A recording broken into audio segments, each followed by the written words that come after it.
previously on the Kitonsaz. Uyamaziwa ni miezi 3. Ndaita ifunanga magezi mu mtomo no. Semakula. Omuntu babuulira mubuulire kyayina. Mama oyo muto takimanyi oyo muto. Muto uwogo wa mulera no manya buba ba. Oyo atuso okufumbirwa singa n'abaana aba. Oyo muto. Banange sandize wano. Muze mwana kali wegayirira mutabani okuwera mu girasi ya muzzukulu. Omuwala omwanga. Yes, I'm in love with her. Ye akwagala. She does. Kale. Bamba mwagala na mwembe. Kitegeza love weri. That's it. That's it, mommy. At least you can understand me. At least you can understand me. Don't care. Omwala ogenda munetera. That's it. That's what. At least. Mami wama tell him. Si checho mkwana. Yeah. Checho. Tumulabe.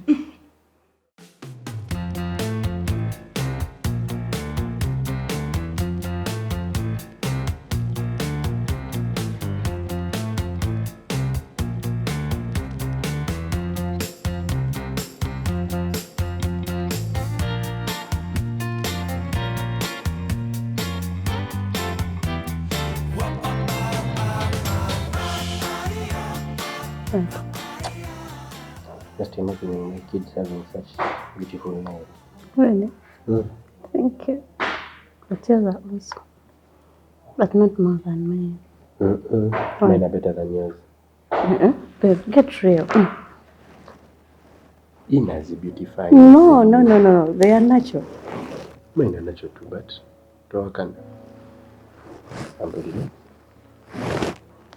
What? Mine are softer. You mean these ones are hard?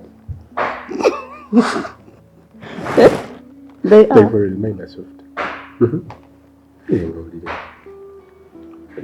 Yeah. I just pray to God. The babies? No, of course they have to take mine. On what ground? On what ground? Because I'm... Put on, no? Yes. We said the first one should be a girl. Of course, girl ataba ina kutwala byange. Really? Ina kutwala byange then batwala ebyange. What? Ngomye Sijja kuba economy ino kwairanga eriko. No, me I want them to take your height. That matters, by the way. Imagine my girl, so cute, beautiful dog face, tall, and everyone is like, oh mama, I can't wait. Like her mother. Don't forget that. Of course, beauty by now, mama. Yatata bajireki. Bwana twale ya. Beauty yangi you bajireki. What do you mean by that? No, I know I'm beauty. I know. You're handsome, right? Beauty you bajireki beauty boy. Muwalanga tusanze okulaba. Oh, mama. Ebra. Yes, ma'am.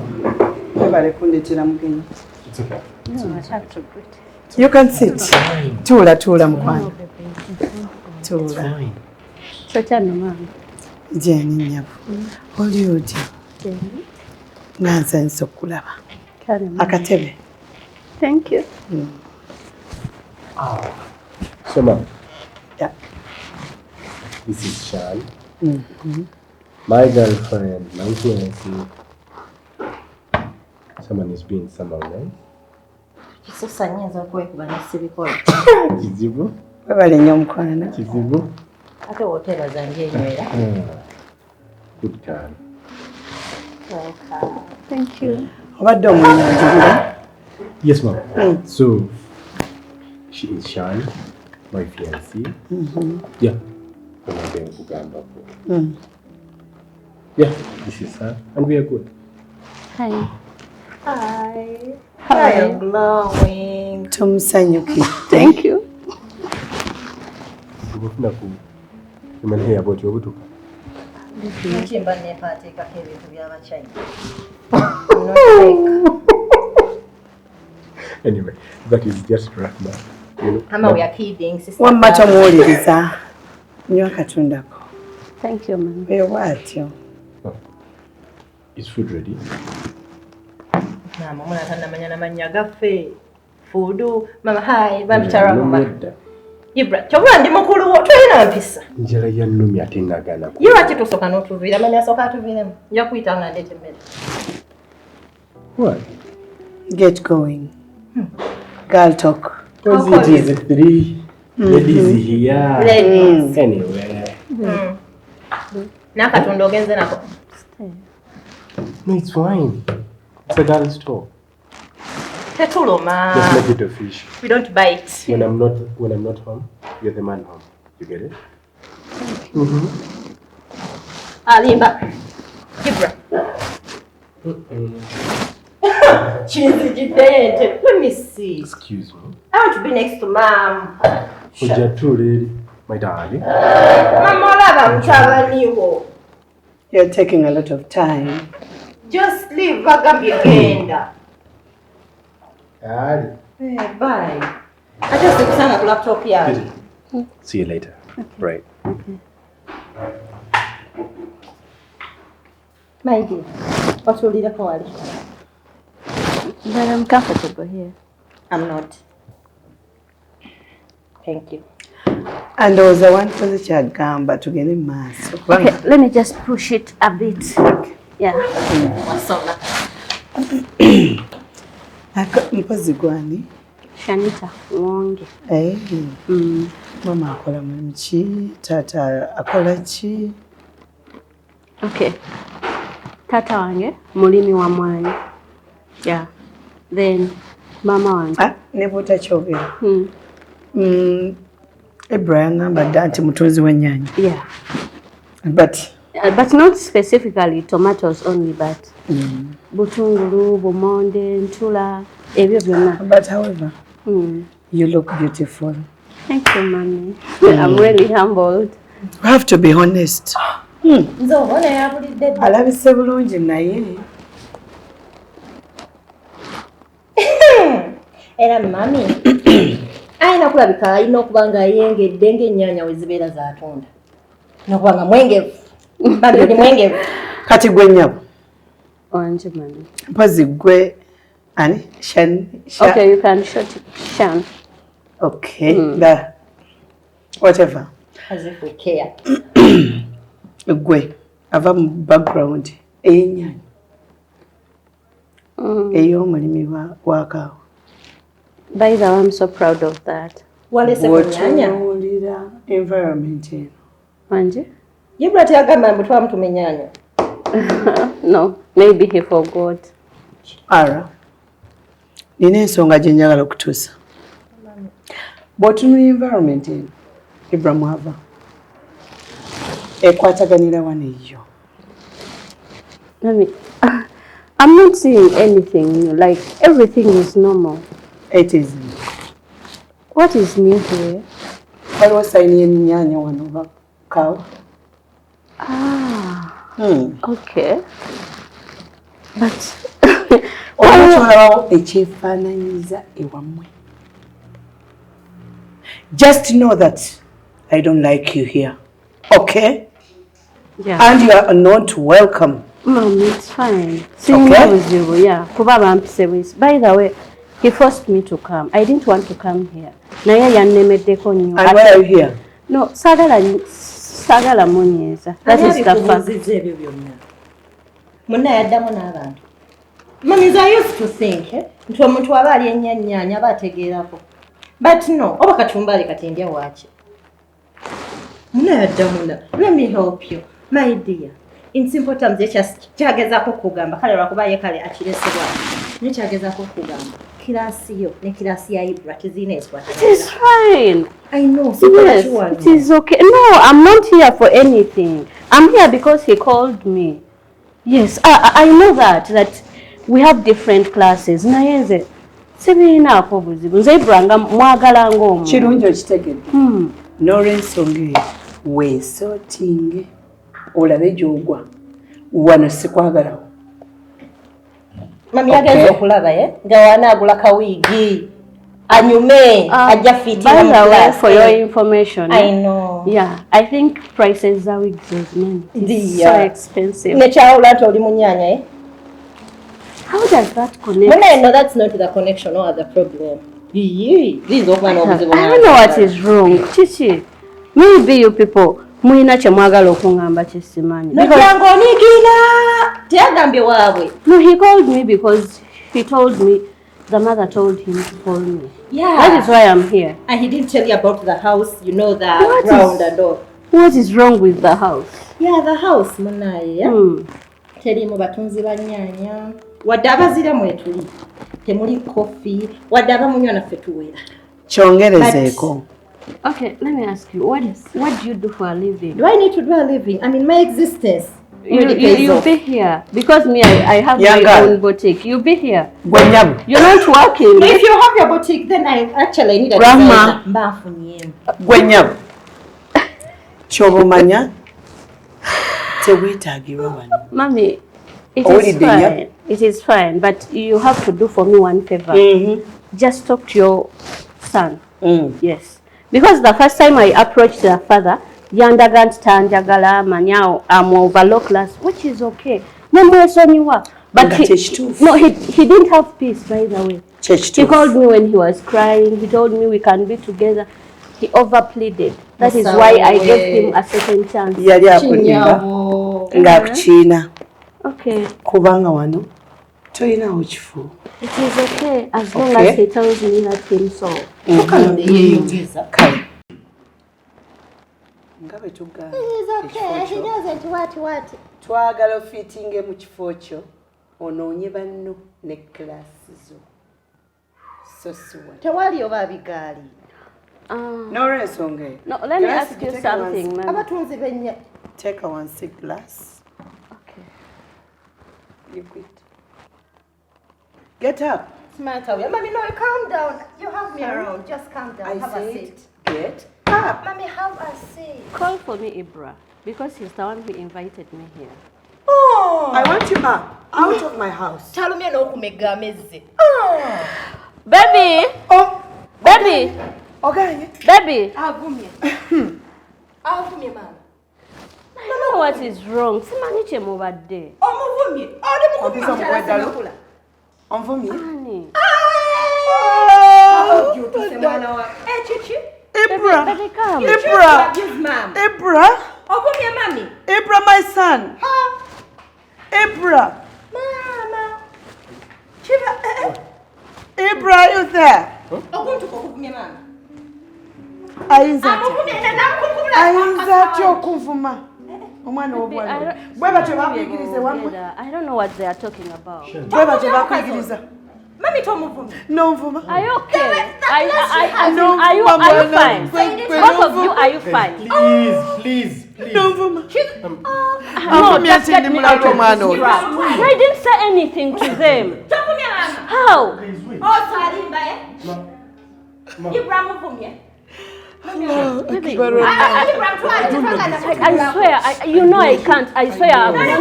You were just provoking me. And I was trying to explain her my background. She was just provoking me. Are you listening to us or you're listening to her? Nazalira chinze, nazalira Your mom. Emyezi omwenda gyonna gye namalanga ndabirira olubuto lwange nenzaala omwana nemukuza okutuuka wano nandetera omwana ng'oyo agenda okunvuma anvuma ampisaamu amala kino tekisoboka munange tekisoboka ongezesezza Kamanye. Mommy, what's wrong? No. Mommy, Chichi. No. Omwana omuwala oyo anvumye oba bwe baba bayigiriza ewaabwe simanyi.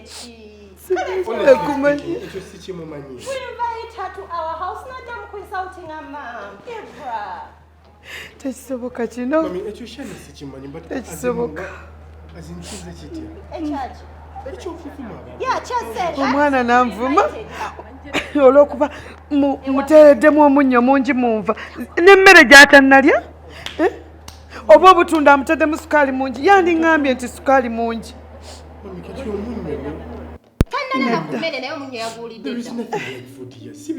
Ennyaanya tezinoze ate ye tazimanyi we zibeera tezinoze mu mbeezo z'olaba.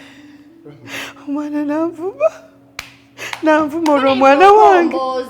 Yomanyi wandiwuliriza daddy, eh? Sisobola musonyiwa. Kati gwalaba wiivu n'olimbibwa. Ne kitaawe yakirabye ng'oyo omwana, she's not right for him. That's why he refused. He was not happy. And I'm not happy too. Omwana nvuma atya. Have you ever made mom cry? Manya omwana, abaana b'omu kibuga. Mom, I'm so sorry about this.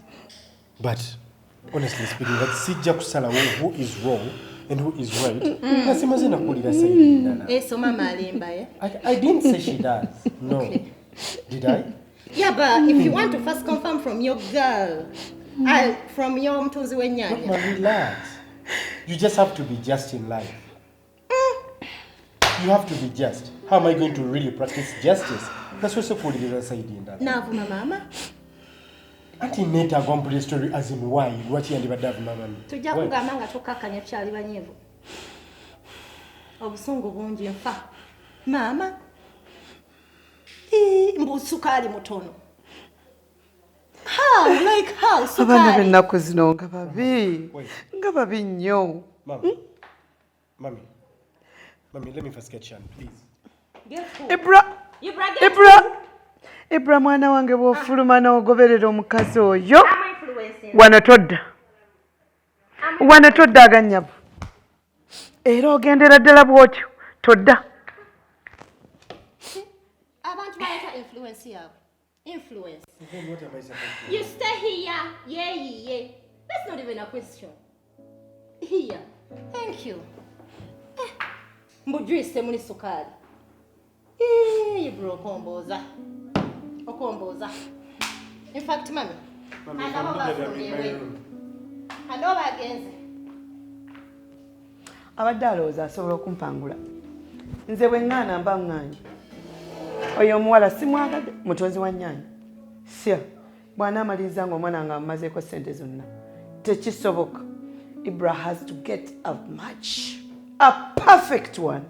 Not this one. From families who sell tomatoes and coffee. Tansobola.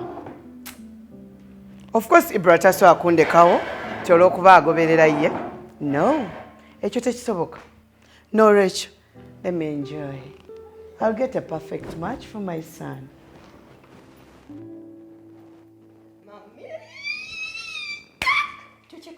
We did it. Mama, I'm actually proud of you.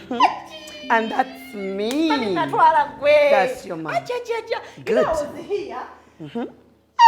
Mommy, you cried. You cried. Real tears. Mama nyabo. Did you see me? Omanyi.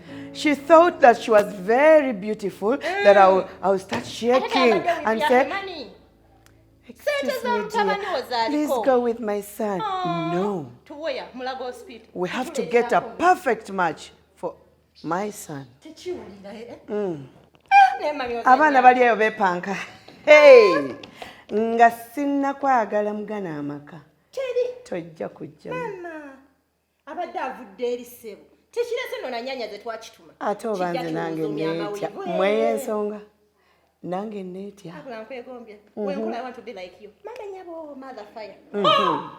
Whenever I want to be like you. That's me.